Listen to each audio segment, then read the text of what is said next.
Olá, pessoal, tudo bem? Essa semana nós vamos trabalhar a parte das funções trigonométricas, que é no capítulo 18, tá bom? Então, para iniciar essa parte, nós temos a trigonometria no dia a dia, aonde ela é utilizada.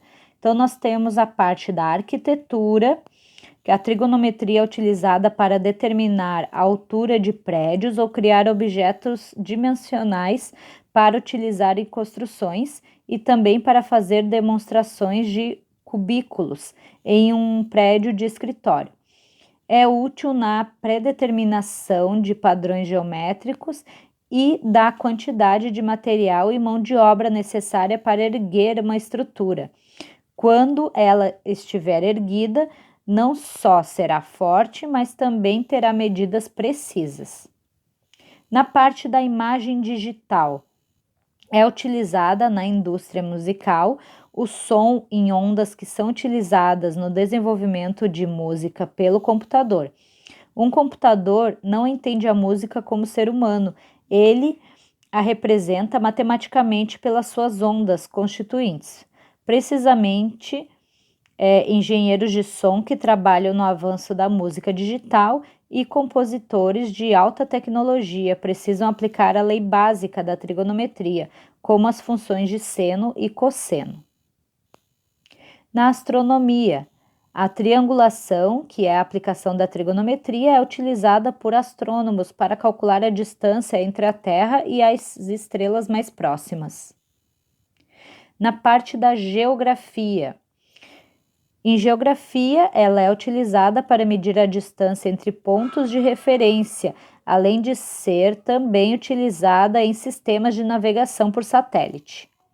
Na meteorologia, é utilizada a trigonometria para análises, modelagens e previsões. As técnicas trigonométricas ajudam a estimar a altitude das nuvens, por exemplo. Na velocidade e direção dos ventos, podem ser estimadas com funções trigonométricas. Então, aqui a gente tem um pouquinho do que é a trigonometria no dia a dia, tá? E modelos de temperatura, os métodos são baseados nas funções trigonométricas de seno e cosseno.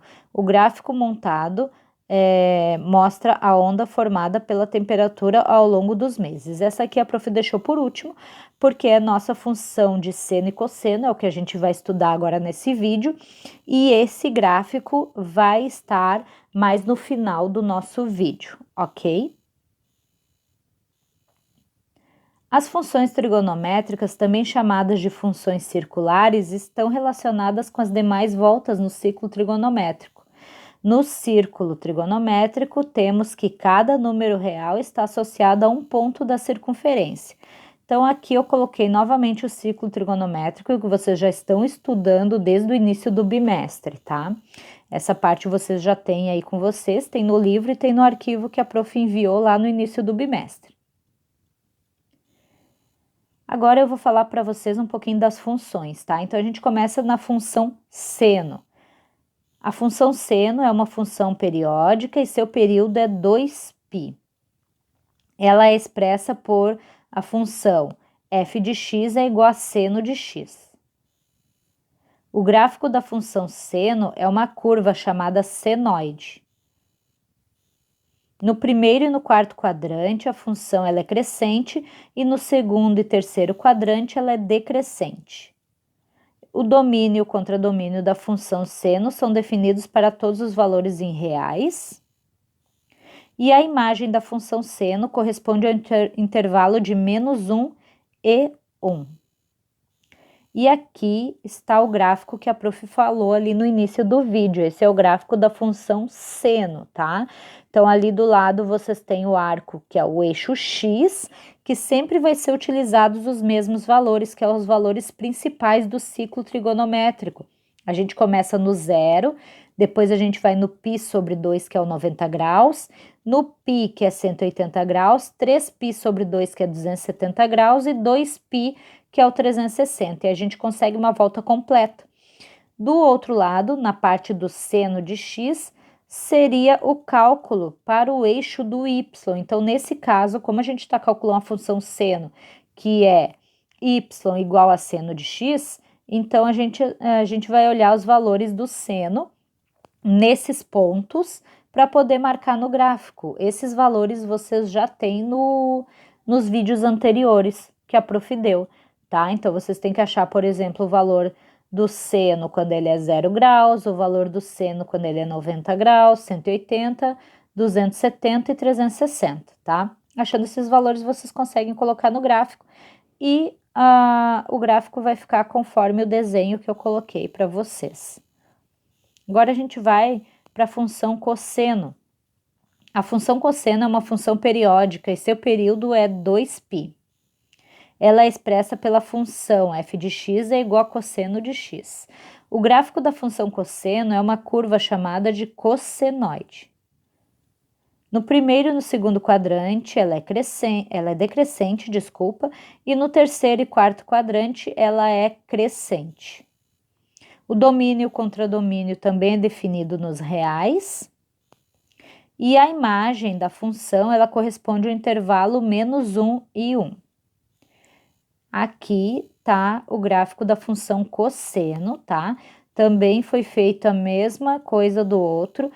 Na parte do eixo x, valores de 0 a 360 em radianos, e na parte do eixo y, os valores do cosseno naqueles graus lá no ciclo trigonométrico. E aí vai ficar dessa forma o gráfico para vocês, tá?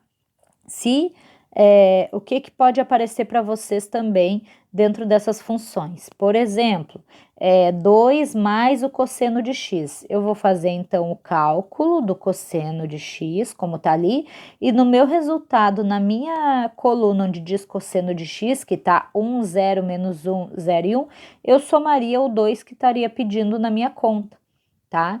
E assim por diante, vocês vão somando ou multiplicando conforme a conta vai pedindo.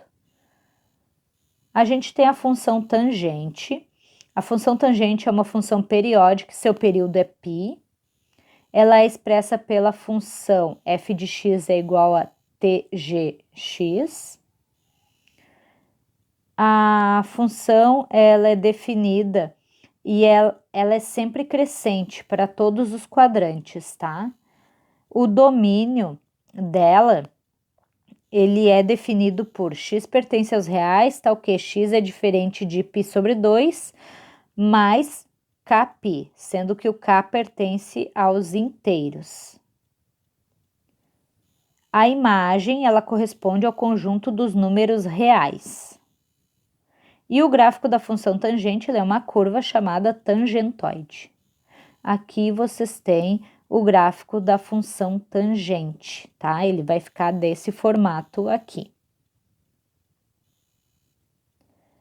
E agora eu vou mostrar para vocês outras funções trigonométricas, tá?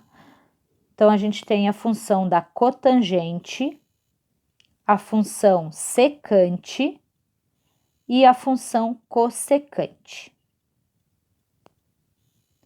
Então tá, pessoal, agora é hora da gente treinar um pouquinho as atividades do capítulo 18, na página 17, exercício 1, página 20, exercício 3. Podem realizar as atividades no caderno de matemática ou no livro e a correção vai ser feita na nossa próxima aula online. Não é necessário enviar por e-mail, ok? Um abraço, pessoal, e até a próxima aula.